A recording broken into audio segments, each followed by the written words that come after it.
In this video, we're going to cover how you go about customizing your Twitter profile and some of the stuff that you should include in your Twitter profiles as well. So let's get cracking. We're over here on the Twitter dashboard, and very simply, you would obviously the first thing you would do is go to your profile. So if you are over here on the left-hand side, click on profile. It will take you to your profile page, okay, which is right in front of us. Now, we've already covered some good profile examples, but let's now have a look at how we go about editing our own, our own Twitter profiles and what we should be including. So if I click on Edit Profile over here, it's going to obviously have the name. So make sure that your name, this is a demo account, but make sure that your name resembles what you do. So if it's you as the individual, then obviously have your name. If it's a company, then you want to have your company name. So people should instantly be able to recognize your name. So have a name that resembles what you do. Your bio. So you got to keep this quite descriptive as you can. So you got to know, people should know who you are, what you do, and what's in it for them. We call that a WIFM. So basically, what's your name? What's your company name? What do you do? What does your company do? And what am I as a potential follower of yours going to get for following you or your company? So very, very useful here. Let's say if you're a digital marketing consultant, you might say, get your free marketing makeover, free marketing review at our website, so on and so forth. If you're a fitness a personal trainer, then you might say, get your free 4-week workout plan by clicking on something below. You want to give something of value because, in this day and age on social media, the free line is moving and people expect to get something for free. And it's just good practice as well. People are going to, start building the know, like, and trust with you when things are, given to them. So if you're giving them value, they're going to more likely to follow you. Okay. So remember to give value, state who you are, what you do, and what they're going to get from following you. Make it really, really crystal clear so that by reading your bio, the person knows exactly what you do.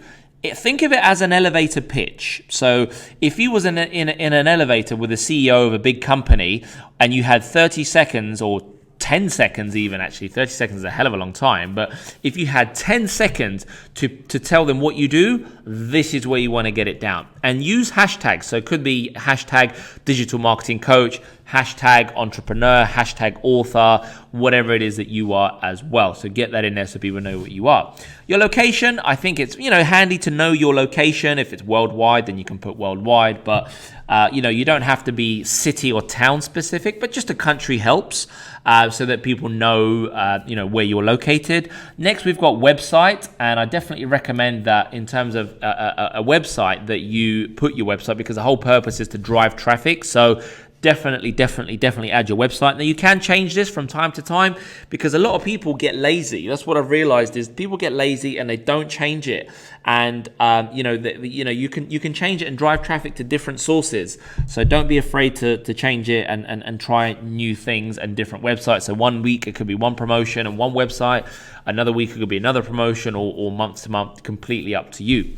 And then lastly, you've got your date of birth. Okay, so it's up to you. Don't have to add it, but just remember, some people do tend to mask their date of birth a lot, so that's completely up to you.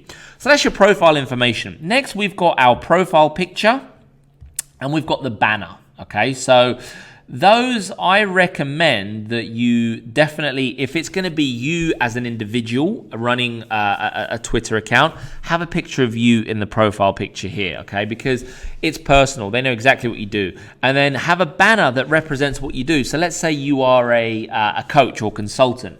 You might have a picture of you in the profile bit here, and in the banner it might be something like John Smith or Mary Smith Consulting, and get your free coaching guide below, and with a link to with maybe an arrow down to your URL. So something that straight away tells people exactly what you do.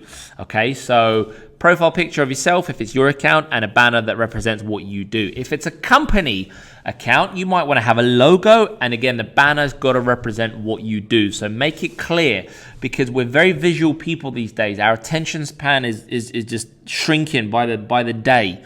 So if I don't know what you do just by looking at your banner and maybe looking at your profile picture, I might not be interested anymore. So definitely recommend you spell it out for people as well. Now, some tips for you for creating your banners or profile pictures. If you head on down to canva.com, amazing tool. So if you go to sign up for a free account, click on create a design, and then you can choose all sorts of designs. So you've got your Twitter header here. So if I click on Twitter header, it's got all the relevant sizes that I need. So you can see that's the relevant size. So if I do something like success is a choice or something like that, and that could be my banner. I might get an arrow. So in terms of the arrow, I can use an element over here. So if I use, say, maybe an arrow or something along those lines to drive people down to my, here we go. If I use an arrow to, get your free guide or something like that, make it smaller so it actually fits. Here we go. And then get that up, get your free consultation below or something along those lines. Okay.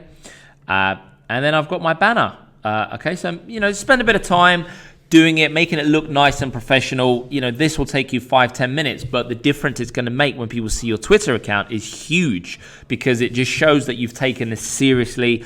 And with tools like Canva available, really doesn't have to be a struggle. You can outsource it if you want to, but you don't even need to do that if you don't want to. So that's how we go about customizing our profile and the sort of stuff that we should be including.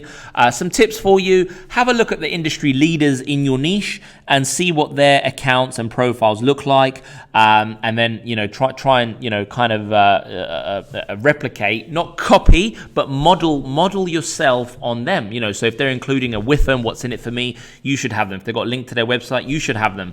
If they're giving away a free chapter of their book and you're an author, well, that's probably what you should be doing too. So success leaves clues, as we say, and just you don't need to reinvent the wheel with this stuff. Keep it simple and start implementing all of that stuff on your profiles.